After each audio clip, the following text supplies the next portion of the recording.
काफी कुछ इलीगल हो रहा था। उसमें काफी कुछ जो कुछ इलीगल आप सोच सकते हैं, काफी कुछ इलीगल हो रहा था। मैं बड़ा खुश था कि आज इनसे बात हुई है, जेल मंत्री भी बैठे हैं, सब बैठे हैं और बात हो गई है और कुछ एक्शन होगा। पर उससे 2 दिन के बाद ही मुझे डायरेक्टर जनरल ने कहा कि आपने अच्छा नहीं किया जाके। वो अपनी पूरी फैसिलिटी जो है जैसे वो पूरी की पूरी वैसे की वैसे एंजॉय कर रहा था और जेल प्रशासन पूरा उनके आगे बकल हुआ था। सब चीज इसी की वजह से डिले हुई क्योंकि मैंने एक आवाज उठाई थी कि इतना गलत हो रहा है जेल के अंदर। खाली एक आवाज उठाने पे इतना उन्होंने तो राय सहारा जो है इसने काफी लोगों के पैसा देना था, कई हजार करोड़ रुपया था जो इन्होंने देना था। तो सुप्रीम कोर्ट ने इनको जेल पे भेजा था। तो ये पहले इनको रेगुलर जेल में जो है रखा हुआ था। तो उसके बाद इन्होंने कहा कि उन्होंने होटल्स वगैरह बेचने हैं, तो उससे जो पैसा जनरेट होगा तो उससे वो लेंडर को जो है दे सकते हैं। तो उन्होंने कोर्ट से परमिशन मांगी थी कि इनके होटल्स वगैरह के जो कई बायर जो हैं वेस्टर्न कंट्रीज के हैं, यूरोप के हैं, तो उनसे उसको वीडियो कॉन्फ्रेंसिंग से बात करनी है और जब तक वो बात नहीं करेगी तब तक वो बेच नहीं सकते। तो सुप्रीम कोर्ट ने जेल प्रशासन से पूछा कि इसका क्या इलाज है। तो जेल प्रशासन ने कहा कि जेल के अंदर रह के तो ये नहीं हो सकता कि जेल के अंदर से वीडियो कॉन्फ्रेंसिंग वगैरह का प्रोविजन इतना वो नहीं है, तो जेल के बाहर रख के जो है हो सकता है। तो इनको फिर हमने वहां पे एक कोर्ट कम्प्लेक्स है उसमें रख दिया था। ये कोर्ट कम्प्लेक्स में वीडियो कॉन्फ्रेंसिंग की फैसिलिटी भी थी और इन्होंने अपनी फैसिलिटी भी मंगवा ली थी और वहीं पे सारा एसी कम्प्लेक्स था, तो उसी में ये रात को सोते थे। उन्होंने उसमें सेक्रेटरिएट की भी जो है इसको परमिशन दे दी थी कि टाइप वगैरह करना है या और चीजें करनी, प्रपोजल वगैरह भेजने हैं। पर एक लिमिट तक तो जो सुप्रीम कोर्ट के ऑर्डर की जो एक जो जिस था वो था लीगल तरीके से सब कुछ करना था। पर मैंने देखा कि काफी कुछ इलीगल हो रहा था। उसमें काफी कुछ जो कुछ इलीगल आप सोच सकते हैं, काफी कुछ इलीगल हो रहा था। उससे पहले मुझे दिल्ली हाई कोर्ट ने बुलाया था और दिल्ली हाई कोर्ट ने बताया कि जेल में आजकल एक्सटॉर्शन की, ब्राइबरी की काफी ज्यादा शिकायतें आ रही हैं। तो मैंने ये वाली बात जो है अपनी जीओस मीटिंग में बताई, जिसमें डीजी प्रिजन जो है इसको चेयर करते थे। तो उसमें मैंने बताया था, तो डीजी प्रिजन को लगा कि शायद मैं उनके खिलाफ शिकायत कर रहा हूं, उनके खिलाफ उनको ही शिकायत कर रहा हूं। तो उन्होंने इसको अच्छे तरीके से नहीं लिया। पर जो अंदर जेल के अंदर हो रहा था, हाईकोर्ट तो हर एक चीज को जानती है क्योंकि हाईकोर्ट के पास बहुत कंप्लेंट वगैरह आती हैं। हाईकोर्ट ने अच्छा किया कि पहले हमसे सुन लिया। उन्होंने मुझे बुलाया, उन्होंने बताया कि ऐसे ऐसी कंप्लेंट आ रही हैं, तो इसके लिए कुछ करो कि हम जुडिशियल नोटिस लें उससे पहले कि आप कुछ करो। तो ये मैंने जब बात बताई तो इनके जू पे जो उस टाइम पे डायरेक्टर जनरल थे उनके कान पे जू तक नहीं रेंगी और उन्होंने कोई एक्शन नहीं लिया।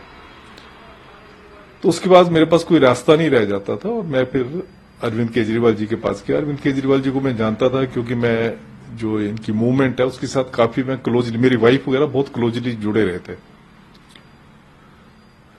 तो उनके पास गया, उनको मैंने बताया जाके, पहले उनके ऑफिस में गया। मेरे एक दोस्त थे, उन्होंने मेरे को पहले ऑफिस में मिलवाया, फिर इन्होंने कहा कि आप घर पे आ जाना। तो मैं घर पे गया इनके, तो वहां पे जेल मंत्री भी थे।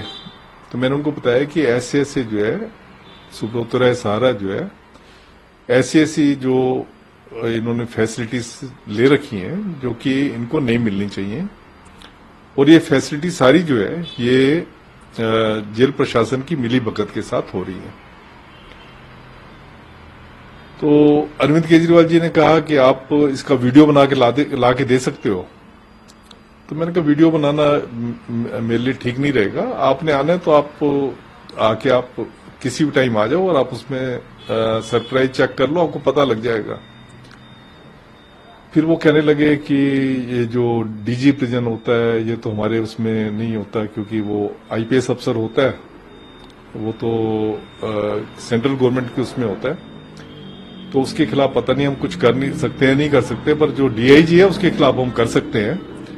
तो पर फिर कहने लगे कि अगर हमने छापा मारा और सब चीजें मिल गई तो ये तो फिर सुप्रीम के ऊपर एक्शन बनेगा।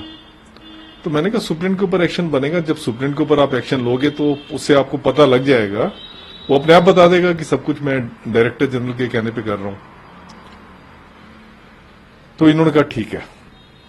तो करके मैं बड़ा खुश था कि आज इनसे बात हुई है, जेल मंत्री भी बैठे हैं, सब बैठे हैं और बात हो गई है और कुछ एक्शन होगा। पर उससे 2 दिन के बाद ही मुझे डायरेक्टर जनरल ने कहा कि आपने अच्छा नहीं किया, जाके आपने गरीब आदमी को फंसवा दिया, पता नहीं क्या कौन सा गरीब आदमी था। तो मैंने कहा ठीक है, जो चल रहा है, जो मैंने मेरा दिल कह रहा था मैंने अपने दिल के हिसाब से किया है, जो मुझे ठीक लगा था मैंने किया है, आगे जो आगे होगा जो देखा जाएगा। पर कुछ भी उसके ऊपर हुआ नहीं, बल्कि जेल मंत्री उसके बाद जो है उन्होंने हेडक्वार्टर की विजिट भी की, तो उन्होंने जाके उनको कहा भी, जो जेल के डायरेक्टर जनरल और दूसरे अफसरों को कहा भी कि अब तक तुमने जो गलत कर लिया, इसके बाद आगे और गलत नहीं करना। मेरे सामने का, मैं भी बैठा था उस मीटिंग में। तो बस इतनी बात हुई, पर अल्टीमेटली कंक्रीट कुछ नहीं हुआ। वो अपनी पूरी फैसिलिटी जो है जैसे वो पूरी की पूरी वैसे की वैसे एंजॉय कर रहा था और जेल प्रशासन पूरा उनके आगे बकल हुआ था, झुका हुआ था। इवन जेल ऑफिसर जो है जब उनके जाते थे उनके पैरों को हाथ लगाते थे।